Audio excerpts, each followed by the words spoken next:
नमस्कार मंडळी, श्री स्वामी समर्थ. तर मार्गशीर्ष महिन्यातील उद्या शेवटचा गुरुवार आलेला आहे.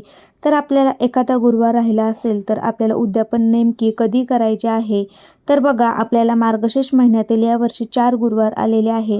पण आपल्याला त्यातील एखादा गुरुवार जर बाहेरगावी किंवा मासिक धर्म किंवा सुतक विटा असेल, त्यामध्ये जर एखादा गुरुवार किंवा 2 गुरुवार जर गेले असेल, तर आपल्याला काय करायचं आहे? हे 2 गुरुवार आपल्याला पुढे ॲड करायचे आहे. म्हणजे पौष महिन्यातील 2 गुरुवार करून मग आपल्याला हे उद्यापन जे आहे तर ते करायचे आहे. तर आपल्याला हे एकूण 4 गुरुवारचा उपवास करूनच मग आपल्याला हे उद्यापन जे आहे तर ते करता येणार आहे. आपल्याला मधीच एक गुरुवार धरून बाकीचे गुरुवार गेले आणि आपण नंतर लगेच उद्यापन केलं, असं न करता आपल्याला 4 गुरुवार हे उपवास करून मग आपल्याला 4थ्या गुरुवारी याचं उद्यापन करायचं आहे. तुमचे जर 4 गुरुवार झालेले असेल तर तुम्ही मार्गशीर्ष महिन्यातील उद्या शेवटच्या गुरुवारी हे उद्यापन केलं तरी चालेल किंवा पौष महिन्यातील पहिल्या किंवा दुसऱ्या गुरुवारी करा.